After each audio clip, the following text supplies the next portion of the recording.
சிம்ம ராசி மகர லக்னம். ராசி அதிபதி சூரியன், லக்னாதிபதி சனி, சந்திரன் 8ஆம் வீட்டில் இருக்காரு. மனசளவில் இவங்க ரொம்ப அமைதியா இருப்பாங்க, ரொம்ப பொறுமையா இருப்பாங்க. எந்த ஒரு விஷயத்துக்கும் மனசளவு அழட்டிக்கவே மாட்டாங்க. இந்த மனசு கவலைப்பட்டு உட்கார்ற விஷயம் இவங்க கிட்ட இருக்கவே இருக்காது. எப்பவுமே கவலையே பட மாட்டாங்க எதுக்கும். எந்த ஒரு உணர்வுமே அவங்களுக்கு தோணுதுன்னா, இப்போ ஒருத்தவங்க மேல ஒரு கோபம் வருதுன்னா அது கொஞ்ச நேரத்துல குறைஞ்சிரும். ஒரு சந்தோஷம் வருதுன்னா அதுவும் கொஞ்ச நேரத்துல குறைஞ்சிரும். மனசளவில் ஒரு மந்தமான நிலை இருக்கும். எதுலையுமே ஒரு ஈடுபாடு காட்ட மாட்டாங்க. இவங்க கிட்ட போய் ஒரு விஷயத்த பேசினா அந்த விஷயத்த சொல்றவங்க அவங்களுக்கு தெரிஞ்சவங்களோ தெரியாதவங்களோ பிடிச்சவங்களோ பிடிக்காதவங்களோ அந்த பாயிண்ட் சரியா இருந்துச்சுன்னா தான் ஏத்துப்பாங்க, சரியா இல்லைன்னா ஏத்துக்க மாட்டாங்க. அந்த அந்த உண்மைத்தன்மைக்கு முக்கியத்துவம் கொடுப்பாங்க. உழைப்பு அதிகமா நம்புவாங்க. சேமிப்பு பழக்கம் இருக்கணும்னு நினைப்பாங்க. நிறைய உழைக்கணும், நிறைய சேர்த்து வைக்கணும் அப்படின்னு நினைப்பாங்க. இதெல்லாம் மனசளவில் அவங்களுடைய கேரக்டர்.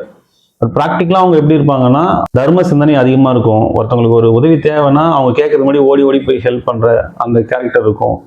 இவங்களுக்கு ஒரு மூர்க்கத்தனம், ஒரு பிடிவாத குணம், ஒரு டாமினேட்டிங் கெப்பாசிட்டி உங்களுக்கு இருக்கும். அதாவது இவங்களை யாரும் டாமினேட் பண்ணக்கூடாது, பண்ணா இவங்களுக்கு பிடிக்காது. ஆனா இவங்களை எல்லாரையும் டாமினேட் பண்ணுவாங்க. இவங்க டாமினேட் பண்ணாங்கன்னா மற்றவங்க சரின்னு கேட்டுட்டு போற அளவுக்கு இவங்களுக்கு ஒரு ஆளுமை திறன் இருக்கும். அதான் இவங்களுடைய ஸ்பெஷாலிட்டி. இவங்களுடைய நிதானம் பார்த்தீங்கன்னா, அவங்க எந்த சூழல்ல இருக்காங்களோ அந்த சூழலுக்கு ஏற்ற மாதிரி நிதானமா இருப்பாங்க. ஆனா அது ரொம்ப நேரம் வச்சிருக்க மாட்டாங்க, ரியாக்ட் பண்ணிடுவாங்க. ஆனா ரியாக்ட் பண்ணிட்டாங்கன்னா இவங்களுடைய ரியாக்ஷனை எதில் இருக்கவங்களால தாங்க முடியாது. ஏன்னா இவங்க அவ்வளோ ஆக்ரோஷமா இவங்களுடைய ரியாக்ஷன் இருக்கும். நியாயம்னா நியாயம்தான், நியாயம் இல்லாத ஒரு விஷயத்துக்கு கோவப்பட மாட்டாங்க. ஆனா அந்த நியாயமான விஷயத்துக்கு கோபம் வந்துருச்சுன்னா எதில் இருக்கவங்க யாரா இருந்தாலும் விட்டு வைக்க மாட்டாங்க. லக்னம், ராசி இது ரெண்டும் முதல்ல எப்படி வேலை செய்யுதுன்றதை நம்ம தெரிஞ்சுக்கலாம். இப்போது ஒரு குழந்தை பிறக்குதுன்னு வச்சுக்கோங்களேன். அந்த நேரத்தில் சூரியனுடைய கதிர்வீச்சு எந்த ராசியின் மேலே விழுந்துச்சோ அது லக்னம். ஸோ அந்த லக்னத்தை வச்சு தான் மற்ற கிரகங்களின் தன்மைகளை நம்ம ஆராய்ச்சி பண்ண முடியும். அதே நேரத்தில் சந்திரன் எந்த ராசியின் மேலே இருக்காரோ அது ஜென்ம ராசி. இப்போ ஜென்ம லக்னத்தை வச்சு அந்த ஜாதகருடைய கேரக்டர் எப்படி இருக்கும், அவருடைய சிந்தனை எப்படி இருக்கும், அவருடைய லைஃப் ஸ்டைல் எப்படி இருக்கும், இந்த ஜென்மம் ஃபுல்லாக அவருடைய பலன்கள் என்ன, எந்தெந்த காலகட்டத்தில் எப்படி இருப்பார் அப்படின்றத ஜென்ம லக்னத்தின் மூலமாக நம்ம சொல்ல முடியும். இந்த ராசி எப்படி வேலை செய்யுது அப்படின்னா, கோள்கள் சுற்றிக்கிட்டே இருக்கு இல்லைங்களா. ஒரு கோளும் ஒரு காலகட்டத்தில் ஒரு இடத்துலேருந்து இன்னொரு இடத்துக்கு பயிற்சி ஆகுது. இப்படி பயிற்சி ஆகிட்டே இருக்கும் பொழுது ஒரு பலன் கிடைக்கும்.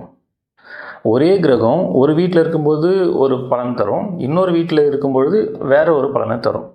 ஸோ இந்த கிரகங்கள் பயிற்சி ஆகும்போது கிடைக்கக்கூடிய பலன்களை சந்திரன் எங்கே இருக்காரோ அதை வச்சு நம்ம கால்குலேட் பண்ணுறோம்.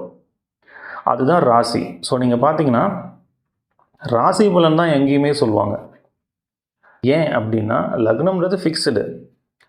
நீங்கள் பிறக்கும் பொழுது இந்த ஜென்மம் ஃபுல்லாக உங்களுக்கு என்ன பலன்றதை அங்கே ஃபிக்ஸ் பண்ணியாச்சு. அதே போல் நட்சத்திரமும் அதுக்கேற்ற மாதிரி பலன்கள் இருக்குது. தசாபுத்திகள் நடத்தக்கூடிய கிரகங்களுக்கு ஏற்ற பலன்களும் உங்களுக்கு இருக்குது. ஆனால் இந்த ராசி பலன் கோள்கள் மாறிக்கிட்டே இருக்கும் பொழுது ஒரு பலன் தர்றதுனால அது பலன் மாறிக்கிட்டே இருக்கும். அதனால் ராசி பலன் நம்ம சொல்கிற மாதிரி இருக்குது. லக்னம் அப்படின்றது ஒருத்தருடைய சிந்தனை, அவருடைய கேரக்டர் எப்படி இருக்கும் அப்படின்றத சொல்லக்கூடியது. இந்த ராசி அப்படின்றது தன்னுடைய செயல்பாடுகளை பற்றி சொல்லக்கூடியது. இப்போ உதாரணத்துக்கு ஒருத்தர் கன்னி லக்னத்தில் பிறந்திருக்காருன்னு வச்சுக்கோங்களேன். அந்த கன்னி லக்னத்துக்கு உண்டான அத்தனை குணங்களும் அவருக்கு இருக்கும். மேஷ ராசியில் பிறந்திருக்காருன்னு வச்சுக்கோங்களேன். மேஷ ராசிக்கு உண்டான அத்தனை செயல்களும் அவங்க செய்வாங்க. கன்னி லக்னத்துக்கு உண்டான சிந்தனைகள் இருக்கும், ஆனால் செயல்பாடு எல்லாமே மேஷ ராசிக்கு உண்டான செயல்பாடுகள் தான் அங்கே அதிகமாக இருக்கும். ஒரு பிரச்சனை அப்படின்னா அந்த பிரச்சனை எதனால் வந்துச்சு, அதை எப்படி சரி பண்ணலாம், அதை பேசியே சரி பண்ணக்கூடிய அந்த விஷயம் எல்லாமே கன்னி லக்னத்துக்கு இருக்கும். தன்னை நம்ம தப்பு பண்ணாமலே பழி சொல்லிட்டா கூட அவங்களுக்கு அதை புரிய வச்சு ஆப்போசிட் சைடு யோசிக்கிறது, நிதானமாக இருக்கிறது, இந்த விஷயம்லாம் அந்த கன்னி லக்னத்துக்கு இருக்கும்.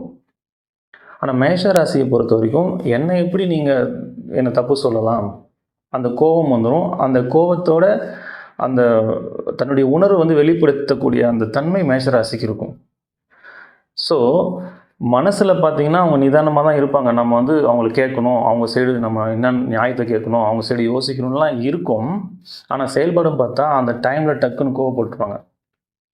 அப்புறமா யோசிப்பாங்க, நம்ம வந்து இந்த மாதிரி பேசியிருக்கக்கூடாது, நம்ம பொறுமையாக இருந்திருக்கணும். ஸோ இந்த டிஃப்ரென்ஸ் வர்றதுக்கு காரணம் லக்னமும் ராசியும் கிளாஷ் ஆகுது.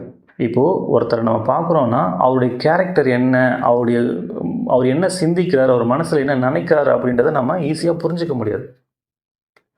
அவர் என்ன செயல் செய்கிறாரோ இதை வச்சு தான் அவரை நம்ம ஒரு கேரக்டர் நினச்சிக்குவோம். எப்போவுமே நம்ம செய்கிற செயல்களை நம்மளால் புரிஞ்சிக்க முடியாது. நம்முடைய சிந்தனைகளை நம்ம புரிஞ்சுக்குவோம், நம்ம என்ன நினைக்கிறோன்றது நமக்கு தெரியும். ஆனால் நம்ம என்ன செய்கிறோம், நம்முடைய செயல்பாடு எப்படி இருக்குது அப்படின்றத நம்மளால் அவ்வளோ சீக்கிரம் அனலைஸ் பண்ண முடியாது. லக்னத்தின்படி நம்முடைய கேரக்டர் என்ன, ராசியின்படி நம்ம என்ன செயல்பாடுகள் செய்வோம், இது ரெண்டையும் நம்ம தெளிவாக புரிஞ்சுக்கிட்டோம் அப்படின்னா நம்மளை அனலைஸ் பண்ணுறது ஈஸி, லைஃப் ஈஸியாக கொண்டு போக முடியும். இவங்களுக்கு லக்னத்திலிருந்து 8ஆம் வீட்டில் சந்திரன். சந்திரன் வந்து 8ஆம் வீட்டில் இருந்தால் ஒரு காரிய தடை இருக்கும். எந்த செயலை செய்ய போனாலுமே ஒரு தடை இருக்கும். எல்லாரும் சாதாரணமாக செய்யக்கூடிய ஒரு விஷயத்த ரொம்ப கஷ்டப்பட்டு செய்கிற மாதிரி இருக்கும். எனக்கு மட்டும் ஏன் இப்படி நடக்குது அப்படின்னு திங்க் பண்ணுற அளவுக்கு இவங்களுக்கு நிகழ்ச்சிகள் நடந்துக்கிட்டே இருக்கும். இது பொதுவாக சந்திரன் 8ஆம் வீட்டில் இருந்தால் நடக்கக்கூடிய விஷயம். ஆனால் இங்கே சந்திரன் 8ஆம் வீட்டில் இருக்கார், பகையாகவும் இருக்கார். அப்போது இன்னும் வந்து நமக்கு சிரமப்பட்டு செய்ய வேண்டிய சூழல் இருக்கும். இது பொதுவான பலன் தான். மற்ற கிரகங்களின் அடிப்படையில் இந்த பலன் மாறக்கூடிய வாய்ப்புகள் இருக்கு. சந்திரனுடைய நிலையை பொறுத்தும் இந்த பலன்கள் மாறக்கூடிய வாய்ப்புகள் இருக்கு. ஒருவேளை சந்திரன் வந்து பௌர்ணமியாகவோ இல்லை வளர்பிறை சந்திரனாகவோ இருந்தால் ரொம்ப நல்ல பலனை கொடுப்பாரு. தேய்பிறை சந்திரனாகவோ அமாவாசையாகவோ இருந்தால் கெடு பலனை கொடுப்பாருன்னு சொல்லியிருக்காங்க. உங்க ஜாதகத்துல சந்திரனுடைய நிலையை பத்தி தெரிஞ்சுக்கணும்னு நினைச்சீங்கன்னா சந்திரன்ல இருந்து 7ஆம் வீடு கும்பம், இங்க சூரியன் இருந்தாருன்னா இது பௌர்ணமி சந்திரன். சந்திரன் கூடவே சூரியன் இருந்தாருன்னா அது அமாவாசை. இங்க மீனத்திலிருந்து கடகம் வரைக்கும் இங்க சூரியன் இருந்தாருன்னா அது வளர்பிறை சந்திரன். இங்க கன்னியிலிருந்து மகரம் வரைக்கும் சூரியன் இருந்தாருன்னா இது தேய்பிறை சந்திரன். ஒருவேளை உங்களுக்கு தேய்பிறை சந்திரனா இருக்குன்னா அதுக்காக நீங்க கவலைப்பட வேண்டாம். தேய்பிறை சந்திரனை பார்த்து நீங்கள் பயப்படலாம் வேண்டாம். இப்போ ஒரு ஜாதகத்தில் லக்னாதிபதி எப்படி இருக்காரு, நட்சத்திர அதிபதி எப்படி இருக்காரு, குரு எப்படி இருக்காரு, உங்களுக்கு தசாபதிகள் நடத்தக்கூடிய கிரகங்கள் எப்படி இருக்குது, ஸோ இதெல்லாம் பார்த்து இப்போ எந்தெந்த கிரகங்கள் சேர்க்கை இருக்குது, அது மூலமாக என்ன பலன் வருது, இப்படிலாம் நிறைய நம்ம ஆராய்ச்சி பண்ணும்பொழுது உங்களுக்கு பலன்கள் மாறும். பொதுவாக வந்து சந்திரன் தேய்பிரையில் இருந்தால் சில சங்கடமான நிகழ்வுகள் நடக்கும்ன்றது அது பொது விதி, அவ்வளோதான். அது எல்லாருக்கும் நடந்தே தீரணும்னு கட்டாயம்லாம் இல்லை. அதுக்காக அது ஒரு பெரிய விஷயமா நினச்சி நீங்கள் கவலைப்பட தேவையில்லை. நீங்கள் ஒரு ஜாதகம் பார்க்க போகிறீங்கன்னா அதில் நல்ல பலனும் சொல்லுவாங்க, கெட்ட பலனும் சொல்லுவாங்க. எவ்வளோ பெரிய நல்ல ஜாதகமாக இருந்தாலும் அதில் கெட்ட பலனும் ஒன்று இருக்கும். எவ்வளோ கெட்ட ஜாதகமாக இருந்தாலும் அதில் நல்ல பலன்களும் இருக்கும். நல்ல பலன்களை சொல்லும்பொழுது எப்போவுமே நமக்கு மோட்டிவேஷனாக தான் இருக்கும். அதே கெடுபலன் சொல்லிட்டாங்கன்னா அதை ஹேண்டில் பண்ண முடியாமல் ப்ரெஷரில் மாட்டிக்கிட்டு அதை செய்யணும்னு நினச்ச விஷயத்த செய்ய முடியாமல் அவங்க லைஃப் ஸ்டைலே மாறி போய் சைக்காலஜிக்கலாக ஒரு பெரிய ப்ராப்ளத்தில் மாட்டிக்கிறாங்க. ஸோ இந்த நேரத்தில் நம்ம எப்படி ஹேண்டில் பண்ணணும், நமக்கு ஒரு கெடுபலன்னு சொல்லிட்டாங்கன்னா அதை நம்ம எப்படி ஹேண்டில் பண்ணணும், அதை முதல்ல நம்ம கற்றுக்கணும். இப்போது நீங்கள் ஒரு ஜாதகம் பார்க்க போகிறீங்க, ஒரு வீடு கட்டவோ இல்லை ஒரு கல்யாணத்துக்காகவோ இல்லை ஒரு பிஸ்னஸ் ஸ்டார்ட் பண்ணுறதுக்காகவோ இல்லை ஏதோ ஒரு முக்கிய முடிவு எடுக்கிறதுக்காக நீங்கள் ஜாதகம் பார்க்க போகிறீங்க. அவங்க வந்து உங்களுக்கு 2 வருஷம் நேரம் சரியில்லைன்னு சொல்லிட்டாங்கன்னு வச்சுக்கோங்களேன். இப்போ இந்த நேரத்தில் சில பேர் என்ன பண்ணுவாங்கன்னா, இந்த 2 வருஷம் நமக்கு நேரம் சரியில்லை, அந்த 2 வருஷம் நம்ம எதையுமே பண்ணக்கூடாதுன்னு ஒதுக்கி வச்சுருவாங்க. இன்னும் சில பேர் என்ன பண்ணுவாங்கன்னா, நேரம் சரியில்லை ஆனால் நம்ம செய்கிற விஷயத்த செய்யாமல் இருக்க முடியாது, நம்ம செஞ்சு தான் ஆகணும் அப்படின்னு சொல்லி பயந்துக்கிட்டே செஞ்சுருவாங்க. இன்னும் சில பேர் என்ன பண்ணுவாங்கன்னா, நேரம் சரியில்லைனா என்ன, நான் செய்கிறத செய்வேன் அப்படின்னு செய்வாங்க. ஸோ இந்த மாதிரியான மனநிலைகள் எல்லாமே ஒரு தவறான ஒரு முடிவை தான் ஏற்படுத்தும். இதை எப்படி ஹேண்டில் பண்ணணும் அப்படின்னா, இப்போது 2 வருஷம் நம்ம நேரம் சரியில்லைன்றதுனால எதையுமே செய்யாமல் 2 வருஷம் கழித்து நமக்கு நேரம் நல்லா இருக்கும் பொழுது நம்ம ஒரு செயலை செய்ய போகிறோம், ஒரு பிஸ்னஸ் ஸ்டார்ட் பண்ணுறோம் அப்படின்னா அங்கே 1000 ரூபாய்க்கு உழைச்சிங்கன்னா அந்த 1000 ரூபாய் உங்களுக்கு கிடைக்கும். ஆனால் அந்த 2 வருஷம் சும்மா இல்லாமல் நீங்கள் உங்களுடைய உழைப்பு அதில் போடுறீங்க, 2 வருஷம் கழித்து உங்களுக்கு டைம் மாறுது. அப்படின்னா இந்த உழைப்பு நீங்கள் இதில் போடுறீங்க இல்லையா, அந்த உழைப்பு போடும் பொழுது 1000 ரூபாய்க்கு உழைப்பு போடுறீங்க, 10 ரூபாய் தான் கிடைக்கிது. அப்போ அந்த நேரம் மாறுற வரைக்கும் அதை நீங்கள் ரன் பண்ணி கொண்டு வரணும்ல. இப்போ 10 ரூபாய் தான் கிடைக்குதுன்னா உங்களால் அந்த பிஸ்னஸே ரன் பண்ண முடியாமல் அதை நம்ம ஷட் டவுன் பண்ணிட்டு போகிற மாதிரியான சூழல் உருவாகிடும்ல. அப்போ இது மாதிரி நம்ம செய்ய முடியாது. அப்போ என்ன செய்யணும்னா, இந்த 2 வருஷம் சும்மா இருக்க முடியாது. அதுக்கு நம்ம ஒரு பிஸ்னஸ் ஸ்டார்ட் பண்ண போகிறோம்னா அதில் பெருசாக பாதிப்பு ஏற்படாத மாதிரி நம்ம பரிகாரங்கள் பண்ணிக்கலாம். இப்போ பரிகாரம் பண்ணுறதுனால சுத்தமாக நமக்கு அது நஷ்டமே ஆகாதான்னா கண்டிப்பாக நஷ்டங்கள் இருக்கும். கெட்ட நேரத்தில் நமக்கு ஒரு கெட்டது நடக்கணும்னா அதை தவிர்க்கவே முடியாது. ஆனால் 1000 ரூபாய்க்கு நீங்கள் உழைக்கிறீங்க, 10 ரூபாய் தான் உங்களுக்கு கிடைக்குன்ற இடத்துல பரிகாரம் பண்ணிவிட்டு நீங்கள் அந்த விஷயத்தை செய்யும்பொழுது ஒரு 100 ரூபாய் கிடைக்கும். ஸோ அந்த நல்ல நேரம் வர்ற வரைக்கும் உங்களால் அதை ரன் பண்ணி கொண்டு போக முடியும்.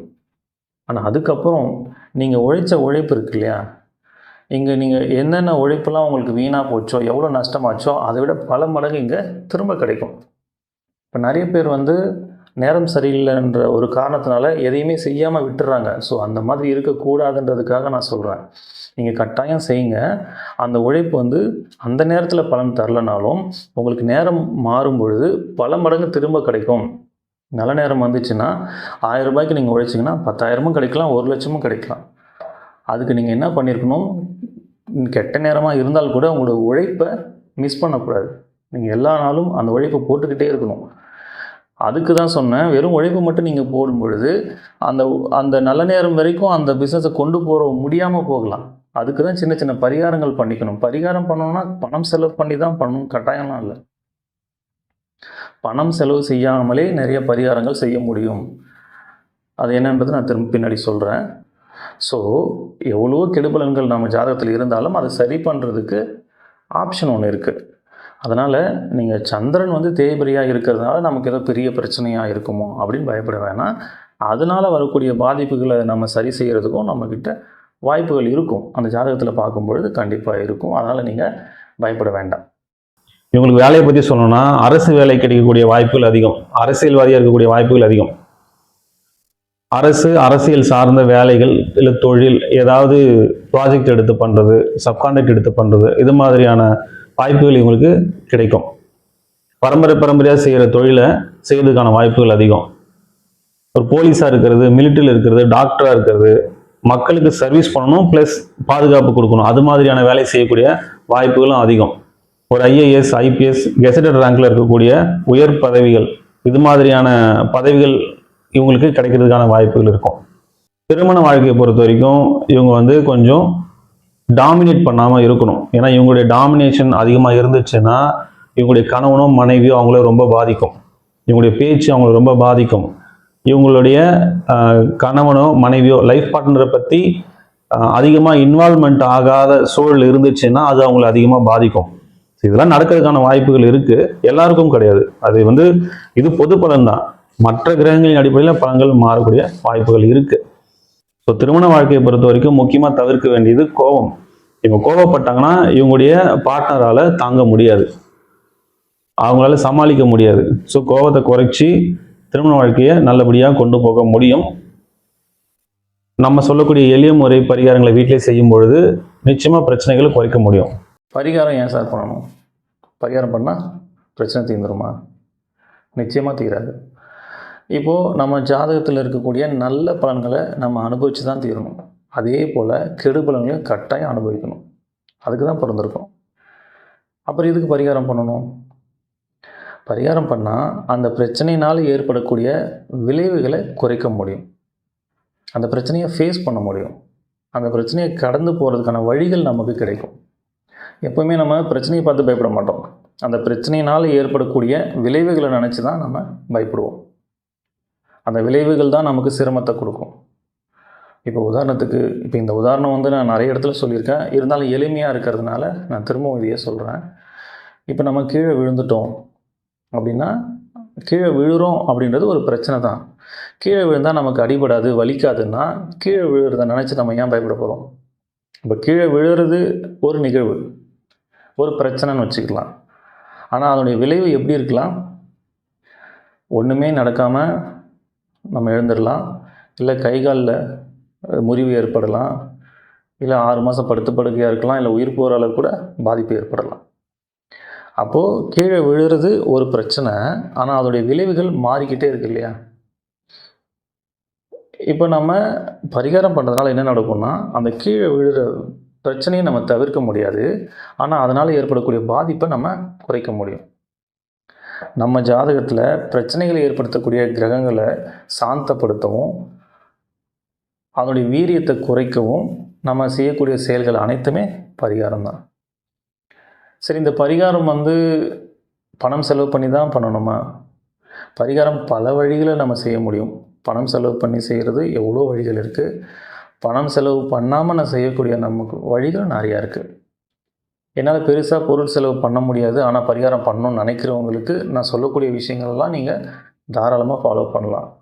இது எந்த ராசிக்கும் எந்த நட்சத்திரத்துக்கும் பர்டிகுலராக நம்ம சொல்லலை. பொதுவாக யார் வேணாலும் செய்யக்கூடிய எளிமையான பரிகாரங்கள். முதல்ல சூரியனுக்கு சமர்ப்பணம் செய்யணும். தினமும் காலையில் குளிச்சுட்டு மொட்டை மாடியில் போய் நின்று, இல்லை வீட்டுக்கு வெளியில் போய் நின்று சூரியனை பார்த்து கையில் தண்ணி அள்ளி இப்படி கீழே கொட்டுங்க. சூரியனை பார்த்து இப்படி கீழே கொட்டுங்க. சமர்ப்பணம் சொல்லி செய்யுங்க. ஒவ்வொரு பௌர்ணமி அன்னைக்கும் திருவண்ணாமலைக்கு கிரிவலம் போயிட்டு வாங்க. பௌர்ணமி அன்னைக்கு போகிறதுக்கு எனக்கு வாய்ப்பு இல்லை சார் அப்படின்னா, வளர்பிறை டைமில் ஏதோ ஒரு நாள் நீங்கள் போயிட்டு வரலாம். இல்லை அப்போவும் என்னால் முடியாது, எனக்கு எப்போ டைம் கிடைக்குன்னே தெரியல அப்படின்னா, அட்லீஸ்ட் திருவண்ணாமலைக்கு போயிட்டு வாங்க. என்னால் திருவண்ணாமலைக்கு போகிற அளவுக்கு எனக்கு சுச்சுவேஷன் இல்லை சார் அப்படின்னா, நீங்கள் எங்கே இருக்கீங்களோ அங்கேயே நீங்கள் மொட்டை மாடியிலேருந்து சந்திரனுடைய ஒளியில் உங்களால் எவ்வளோ நேரம் இருக்க முடியுமோ இருக்கலாம் பௌர்ணமி அன்னைக்கு.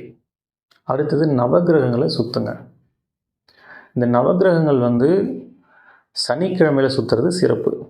ஏன் சனிக்கிழமையில் சுற்றணும் அப்படின்னா, ஒவ்வொரு நாளும் சூரியன் உதிக்கிற நேரத்தில் எந்த கிரகங்களுடைய கதிர்வீச்சு பூமி மேலே படுதோ அந்த கிரகத்தினுடைய ஆதிக்கம் அந்த நாளில் இருக்கும். அப்படி தான் நம்முடைய வாரங்கள் இருக்கும். தமிழ் வாரங்கள் 7 நாள் வருது இல்லைங்களா? 7 நாளுமே ஒரு கிரகத்தின் ஆதிக்கம் அங்கே அதிகமாக இருக்கும். அதுபோல் சனி பகவானுடைய ஆதிக்கம் சனிக்கிழமைகளில் அதிகமாக இருக்கும். சனி கிரகத்திலேருந்து வரக்கூடிய கதிர்வீச்சுகள் மூலமாக நமக்கு பலன்கள் கிடைக்கும். பூமியிலிருந்து சனி கிரகம் ரொம்ப தொலைவில் இருக்கிறதுனால இடைப்பட்ட தூரத்தில் இருக்கக்கூடிய கிரகங்கள் அதனுடைய கதிர்வீச்சையும் அதனுடைய பலன்களையும் நம்ம பெறக்கூடிய வாய்ப்புகள் சனிக்கிழமைகளில் அதிகமாக இருக்கும். அதனால் சனிக்கிழமைகளில் நம்ம நவகிரகங்களை சுற்றி வரணும். நவகிரகங்களை சுற்றும் பொழுது ஒரு கிரகத்தின் பேரை சொல்லி போற்றி சொல்லி சுற்றிட்டு வாங்க. சூரிய பகவானை போற்றி, சந்திர பகவானை போற்றி, செவ்வாய் பகவானை போற்றி, புத பகவானை போற்றி, குரு பகவானை போற்றி, சுக்கிர பகவானை போற்றி, சனி பகவானை போற்றி 7 சுற்று கிளாக் வைஸ் சுற்றணும். எதிர் திசையில் 2 சுற்று சுற்றணும். ராகு பகவானை போற்றி, கேது பகவானை போற்றி சனிக்கிழமைகளில் நவகிரகங்களை சுற்றிட்டு வாங்க. வயசானவங்களை நீங்கள் ரோட்டில் ஆதரவு இல்லாமல் இருக்கிற வயசானவங்களை பார்த்தீங்கன்னா அவங்களுக்கு சாப்பாடு வாங்கி கொடுங்க. அவங்கள பார்க்கணுன்றதுக்காகவே நீங்கள் சாப்பாடு வாங்கிட்டு போய் கொடுத்தீங்கன்னா இன்னும் சிறப்பு. அவங்களுக்கு செஞ்சால் நமக்கு புண்ணியம் நினச்சி தயவு செஞ்சு செய்யாதீங்க. அவங்களுக்கு பசிக்கும், அவங்க பசி ஆற்றணும் அப்படின்ற எண்ணத்தில் நீங்கள் அந்த சாப்பாடை வாங்கி கொடுங்க. மாற்றுத்திறனாளிகள் இருந்தாங்கன்னா அவங்களுக்கு உடல் உழைப்பு கொடுங்க. பணம் செலவு பண்ணுறதை விட நம் உடல் உழைப்பு அதிகமாக கொடுக்கறது தான் பலன்கள் அதிகமாக இருக்கும். இது எல்லாமே ரொம்ப எளிமையாக நீங்கள் செய்யக்கூடிய ஒரு பரிகாரங்கள் தான். இதை நீங்கள் செய்கிறதுனால எளிமையான பரிகாரம் தான், ஆனால் பலன் ரொம்ப பெருசு. நீங்கள் செஞ்சு பாருங்கள், உங்களுக்கு நிறைய பலன்கள் கிடைக்கும். இல்லை சார் எனக்கு இது பண்ணுறதுக்கான வாய்ப்புகளே எனக்கு இல்லை அப்படின்னு இருந்தீங்கன்னா, நீங்கள் எந்த நட்சத்திரம் எந்த ராசியாக இருந்தாலும் எதை பற்றியும் கவலைப்படாதீங்க. முருகனை கெட்டியாக பிடிச்சிக்கோங்க. மனசார முருகனை வேண்டி குருவாய் வருவாய் அருள்வாய் குகனே இதையே திரும்ப திரும்ப சொல்லுங்கள். இதை விட பெரிய பரிகாரம் எதுவும் இல்லை. அதாவது நிறைய வழிகள் இருக்குது. எதுவுமே பண்ண முடியாமல் இருக்கிறவங்களுக்கு இதுதான் பரிகாரம். சரிங்களா? இதெல்லாம் நீங்கள் ஃபாலோ பண்ணுங்கள். நிச்சயமாக உங்கள் வாழ்க்கையில் பெரிய மாற்றம் நிகழும்.